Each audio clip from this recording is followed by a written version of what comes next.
देखिए भैया, ये क्वेश्चन इंपॉर्टेंट क्वेश्चन है। आरआरबी ग्रुप डी में पूछा गया है 15/9/2022 को और 17/9/2022 को। क्वेश्चन है कि लार में मौजूद निम्न में से कौन सा एंजाइम स्टार्च के जटिल अणुओं को सरल शर्करा अणु में विघटित कर देता है। आपके ऑप्शंस है, ऑप्शन नंबर ए लार एमाइलेज, ऑप्शन नंबर बी है लार पेप्सिन, ऑप्शन नंबर सी है लार रेनिन, ऑप्शन नंबर डी है लार लाइपेज। गाइज, इस कॉन्सेप्ट से रेलवे ग्रुप डी में, एनटीपीसी में, एएलपी टेक्नीशियन में, आरआरबी जेई में, आरपीएफ में, एसएससी में और भी अदर कॉम्पिटिटिव एग्जाम में बहुत सारे क्वेश्चन पूछे जाते हैं। तो इस कॉन्सेप्ट को समझने के लिए आपको 8 से 10 मिनट मुझे देना होगा। वीडियो को शुरू से लेकर के एंड तक देखना, सारी चीजें क्लियर हो जाएगी। आज के बाद में लार में जो एंजाइम पाए जाते हैं उन एंजाइमों का काम क्या है, अगर यहाँ से कोई क्वेश्चन आएगा लार से तो कभी भी आपका नहीं छूटेगा, ये मेरी गारंटी है। अगर आपको इस क्वेश्चन का आंसर पता है तो कमेंट बॉक्स में बता दीजिए, नहीं तो अब स्क्रीनशॉट, नहीं तो अब बोर्ड पर देखिए। देखिए भैया, आपके माउथ में यानी कि आपके मुंह में क्या होती है, आपके मुंह में होती है स्लाइवरी ग्लैंड्स। स्लाइवरी ग्लैंड्स को हिंदी में कहा जाता है लारीय ग्रंथि, जो लार का निर्माण करती है। आपके माउथ में क्या होती है भैया, स्लाइवरी ग्लैंड, यानी कि लारीय ग्रंथि होती है। और ये लारीय ग्रंथि किसका निर्माण करती है, तो भाई सलाइवा का निर्माण करती है, लार का निर्माण करती है। इतनी बात क्लियर है। इस माउथ की जगह पर भैया ओरल कैविटी आ सकता है कि भाई ओरल कैविटी में ये स्लाइवरी ग्लैंड्स होती है। माउथ कैविटी आ सकता है कि भाई माउथ कैविटी में स्लाइवरी ग्लैंड्स होती है। इसके अलावा बक्कल कैविटी भी आ सकता है। आपके मुंह में जो खाली जगह होती है उसे कैविटी कहा जाता है। जिसे हम oral cavity, mouth cavity, buccal cavity, इन सभी नामों से जानते हैं। तो आपकी जो स्लाइवरी ग्लैंड्स होती है वो आपके माउथ में होती है। ओरल कैविटी भी ऑप्शन में हो सकता है, अगर आपसे डायरेक्ट क्वेश्चन पूछे तो माउथ कैविटी भी ऑप्शन में हो सकता है और बक्कल कैविटी भी ऑप्शन में हो सकता है। तो ये बात तो आपको बिल्कुल समझ में आ गई कि हमारे मुंह में स्लाइवरी ग्लैंड्स होती है, लारीय ग्रंथि होती है जो लार का निर्माण करती है। सबसे पहले हमारे दिमाग में क्वेश्चन आता है कि लारीय ग्रंथि कौन कौन सी है। तो पहली होती है भैया parotid salivary gland, parotid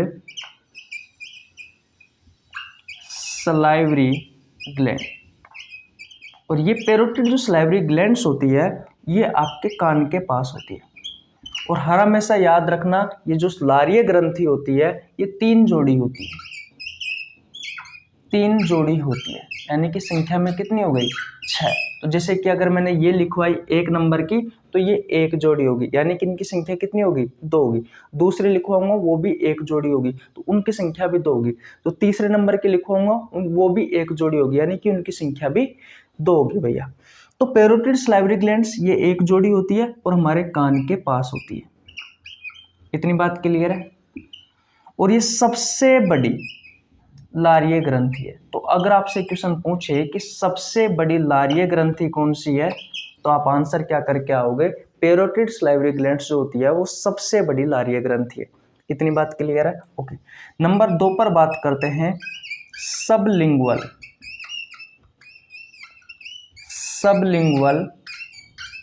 salivary gland. ये भैया आपके जीभ के नीचे होती है, ये जीभ के नीचे होती है और ये सबसे छोटी लारीय ग्रंथि है। और ये भैया सबसे छोटी लारीय ग्रंथि है। तो अगर आपसे क्वेश्चन पूछे कि सबसे बड़ी लारीय ग्रंथि कौन सी है तो सबसे बड़ी लारीय ग्रंथि है पेरोटिड स्लाइवरी ग्लैंड्स। और सबसे छोटी लारीय ग्रंथि कौन सी है, sublingual salivary glands.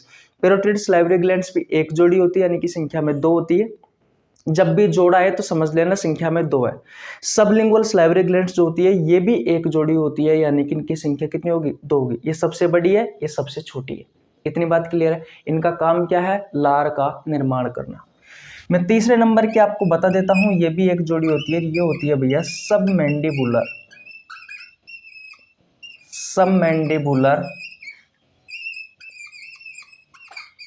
Salivary gland, यह आपके निचले जबड़े के नीचे होती है। जो आपका निचला जबड़ा है, इस निचले जबड़े के नीचे होती है। लेकिन एक चीज का ध्यान रखना, ये दोनों मिलकर 25 से 30% लार का निर्माण करती है, लेकिन ये अकेली 70 से 75% लार का निर्माण करती है। तो सबसे ज्यादा लार बनाने वाली ग्रंथि कौन सी है? तो सब मैंडिबुलर सलाइवरी ग्लैंड्स है। इतनी बात क्लियर है? किसी को कोई प्रॉब्लम बिल्कुल नहीं होनी चाहिए। तो आपके मुंह में सलाइवरी ग्लैंड्स होती है जो सलाइवा का निर्माण करती है, और ये सलाइवरी ग्लैंड्स है पैरोटिड सलाइवरी ग्लैंड्स जो कान के पास होती है, और भैया ये सबसे बड़ी होती है, और ये सबसे बड़ी होती है। दूसरी है सबलिंगुअल सलाइवरी ग्लैंड्स जो आपकी जीभ के नीचे होती है, ये सबसे छोटी है। ये दोनों मिलकर 20 से 25% लार का निर्माण करती है। ये अकेले 70 से 75% लार का निर्माण करती है। सब मैंडिबुलर सलाइवरी ग्लैंड्स ये आपके निचले जबड़े के नीचे होती है। इतनी बात क्लियर? किसी को कोई प्रॉब्लम बिल्कुल नहीं होनी चाहिए। कभी कभी आपसे आपके एग्जाम में क्वेश्चन पूछा जाता है कि लार का पीएच मान कितना होता है, तो आप कितना बताओगे? 6.8 होता है। तो इसकी प्रकृति कैसी हो जाएगी? 7 से 14 की तरफ जाने पर क्षारीयता बढ़ती है और 7 से 1 की तरफ आने पर अम्लीयता बढ़ती है। तो अम्लीय होगा भैया इसकी प्रकृति, लेकिन दुर्बल अम्लीय होगी। इस बात का आपको ध्यान रखना है। याद रखना है जिंक, जिंक जो होता है भैया वो आंसू में भी पाया जाता है, लार में भी पाया जाता है, और पसीना में भी पाया जाता है। तो कभी कभी जिंक के बारे में पूछ लिया जाता है, तो ये भी आपको याद रखना है। किसी को कोई प्रॉब्लम यहाँ तक बिल्कुल नहीं होनी चाहिए। अब ये सारी चीज है जो आप स्क्रीनशॉट ले लीजिए, फिर मैं आपको बताता हूँ कि भैया सलाइवरी ग्लैंड ने सलाइवा का निर्माण कर दिया, यानी कि लार का निर्माण कर दिया। अब लार में कौन कौन से एंजाइम होते हैं, क्योंकि यहाँ से हमारे एग्जाम में बहुत सारे क्वेश्चन पूछे जाते हैं। जैसे कि अभी मैंने आपको बताया कि रेलवे ग्रुप डी में 15/9/2022 को, 17/9/2022 को यहाँ से क्वेश्चन पूछा गया है। साथ ही साथ में एनटीपीसी में भी पूछा गया है, एएलपी टेक्नीशियन में भी पूछा गया है, आरआरबी जेईई में भी पूछा गया है, और भी बहुत सारी प्रतियोगी परीक्षाओं में पूछा गया है। लार इंपॉर्टेंट टॉपिक है भैया, क्योंकि लार में जो एंजाइम पाए जाते हैं यहाँ से अक्सर आपके एग्जाम में क्वेश्चन पूछे जाते हैं। तो मैं इन्हें मिटा दूं भैया, यहाँ तक की कहानी आपको समझ में आ गई? ओके, आप ध्यान से समझना, बस 2-3 मिनट का खेल हो रहा है, 2 से 3 मिनट का खेल और है भैया, 2 से 3 मिनट का खेल और है। अगर आपको वीडियो अच्छी लगी हो तो वीडियो लाइक कर दीजिए, चैनल पर नए तो चैनल को सब्सक्राइब कर लेना, और आपके छोटे भाई के लिए एक प्यारा सा कमेंट भी कर सकते हो। तो यहाँ तक बात क्लियर है? ओके। अब माउथ में सलाइवरी ग्लैंड्स है, इस सलाइवरी ग्लैंड्स ने सलाइवा का निर्माण किया जिसका पीएच मान 6.8 है, इसमें जिंक भी पाया जाता है। ठीक है। अब इस लार में भैया 2 एंजाइम पाए जाते हैं। कितने एंजाइम पाए जाते हैं? 2 एंजाइम पाए जाते हैं। एक पाया जाता है लाइसोजाइम एंजाइम, लाइसोजाइम एंजाइम ये पहला है, और इसमें दूसरा पाया जाता है टाइलिन अमाइलेज एंजाइम, और इसी का ही दूसरा नाम होता है भैया सलाइवरी एमाइलेज एंजाइम। दिख रहा है आपको? हाँ, थोड़ा थोड़ा दिख रहा है। मैंने कहा कि आपकी लार में 2 एंजाइम होते हैं, पहला होता है लाइसोजाइम एंजाइम और दूसरा होता है टाइलिन एमाइलेज एंजाइम, जिसे हम सलाइवरी एमाइलेज एंजाइम के नाम से भी जानते हैं। अब दोनों का कार्य बड़ा इंपॉर्टेंट है, क्योंकि यहाँ से आपके एग्जाम में क्वेश्चन पूछे जाते हैं। जो लाइसोजाइम जो एंजाइम होता है, ये क्या काम करता है? आपने जो भोजन खाया, अब भोजन सबसे पहले आपके मुंह में जाता है, वो मुंह में ही क्या होती है? सलाइवरी ग्लैंड्स होती है जो सलाइवा का निर्माण करती है, और इस सलाइवा में ये एंजाइम होता है। तो भोजन के साथ में अगर कोई छोटा मोटा बैक्टीरिया आ जाता है, छोटा मोटा कोई कीटाणु आ जाता है, तो उन बैक्टीरियाओं को ये भैया यहीं पर ही नष्ट कर देता है।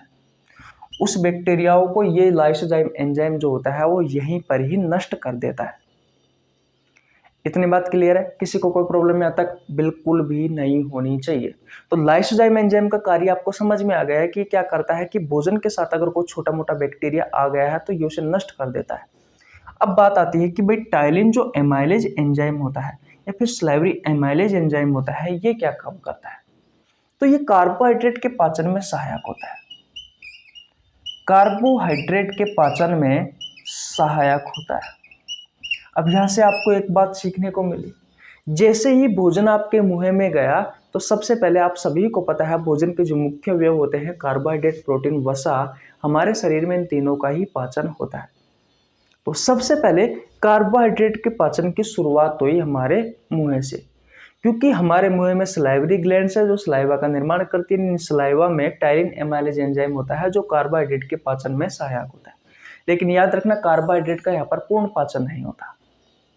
कार्बोहाइड्रेट आपने पढ़ा है, कार्बोहाइड्रेट 3 प्रकार का होता है, एक मोनोसेकेराइड, ओलिगोसेकेराइड और एक होता है पॉलीसेकेराइड। तो पॉलीसेकेराइड का एक उदाहरण है स्टार्च, जो कि एक जटिल कार्बोहाइड्रेट है। आप जब भी कार्बोहाइड्रेट खाते हो तो आपके शरीर में सबसे पहले जो कार्बोहाइड्रेट पहुंचता है वो जटिल रूप में पहुंचता है। तो भैया जटिल रूप में पहुंचता है तो अगर हमें पाचन करना है तो उसे सरल अवस्था में कन्वर्ट करना पड़ेगा। तो जो जटिल अवस्था में कार्बोहाइड्रेट पहुंचता है वो है स्टार्च। वो क्या है? स्टार्च है। ये एक प्रकार का पॉलीसेकेराइड कार्बोहाइड्रेट है। आपने रोटी खाई, सब्जी खाई, आलू खाया, चावल खाया, मक्का खाई, मिठाई खाई, फल खाए, जूस पिया, ये सभी कार्बोहाइड्रेट के अच्छे स्रोत होते हैं। इन सभी से आपको क्या प्राप्त होता है? इन सभी से आपको स्टार्च प्राप्त होता है। और ये स्टार्च एक प्रकार का जटिल कार्बोहाइड्रेट है, एक प्रकार की जटिल शर्करा है। मैं यहाँ पे लिख देता हूँ, ये क्या है? ये जटिल शर्करा है। उसको ये जो टाइलिन एमाइलेज एंजाइम है जो लार में पाया जाता है, दूसरे नंबर का टाइलिन अमाइलेज एंजाइम, और इसी का ही दूसरा नाम क्या होता है? सलाइवरी एमाइलेज एंजाइम, यानी कि लार एमाइलेज एंजाइम, जो किस में कन्वर्ट कर देता है? इस स्टार्च को माल्टोज शुगर में कन्वर्ट कर देता है। लेकिन याद रखना ये माल्टोज शुगर भी भैया पूर्ण रूप से सरल अवस्था में नहीं गया अभी तक भी भैया कार्बोहाइड्रेट। ये माल्टोज शुगर भी आगे जाकर के छोटी आंत में जाकर के भैया और टूटता है। ये माल्टोज शुगर टूटता है ग्लूकोज प्लस ग्लूकोज में। जब तक कार्बोहाइड्रेट की जो सबसे छोटी इकाई होती है वो ग्लूकोज होती है, जब तक कार्बोहाइड्रेट ग्लूकोज के रूप में नहीं टूट जाता जब तक इसको तोड़ना रहता है। तो आपके मुंह में कार्बोहाइड्रेट का पाचन तो हुआ, जो स्टार्च है उस स्टार्च को भैया माल्टोज शुगर में तोड़ा भैया टाइलिन एमाइलेज एंजाइम में, लेकिन पूर्ण रूप से नहीं तोड़ा भैया इस कार्बोहाइड्रेट को, बिल्कुल सरल अवस्था में नहीं हुआ। ये डाइसेकेराइड कार्बोहाइड्रेट है। कौन? ये माल्टोज शुगर। ये आगे जाकर के इसे माल्टेज एंजाइम जो होता है वो ग्लूकोज प्लस ग्लूकोज में तोड़ेगा, तब जाकर के कार्बोहाइड्रेट का पूर्ण रूप से पाचन होगा। तो आपके मुंह में इस बात का आपको ध्यान रखना है कि मुंह में कार्बोहाइड्रेट का पूर्ण रूप से पाचन नहीं होता है, यहाँ पर अपूर्ण पाचन होता है।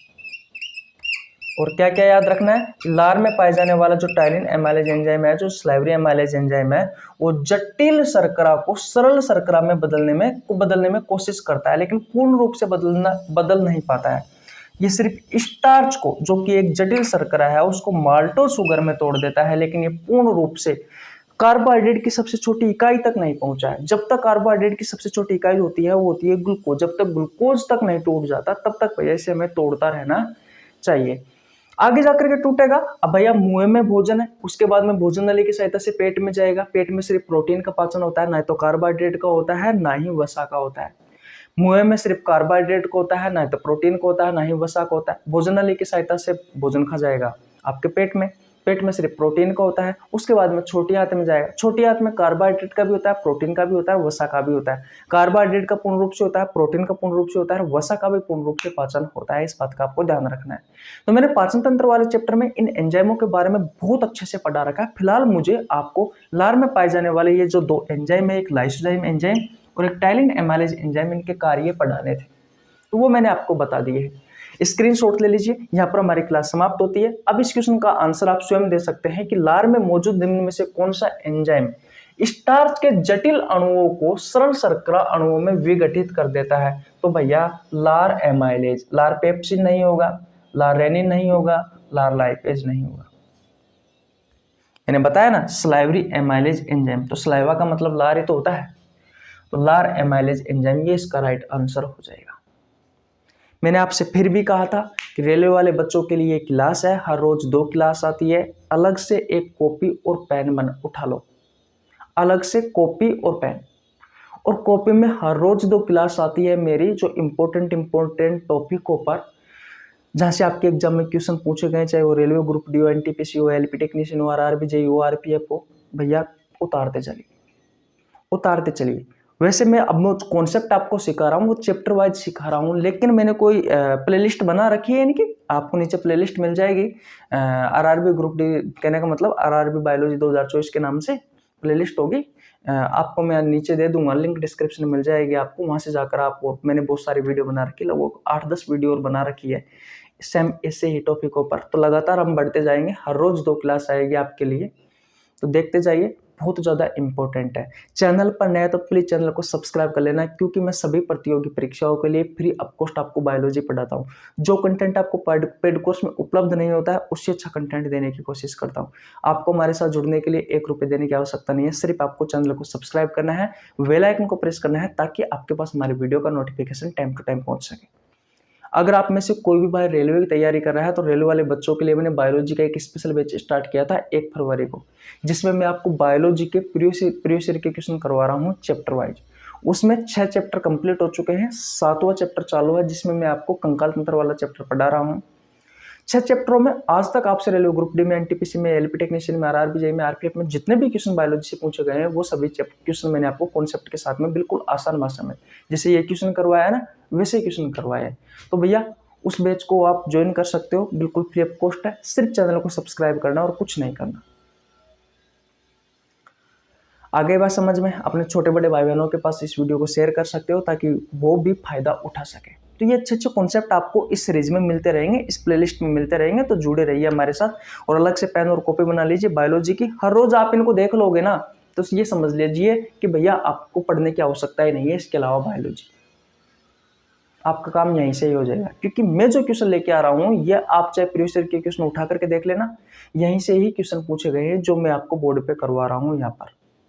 इतनी बात क्लियर है? ओके, तो स्क्रीनशॉट ले लीजिए। आज यहीं तक रखते हैं, मिलते हैं नेक्स्ट वीडियो में, तब तक के लिए जय हिंद, जय भारत, राम राम।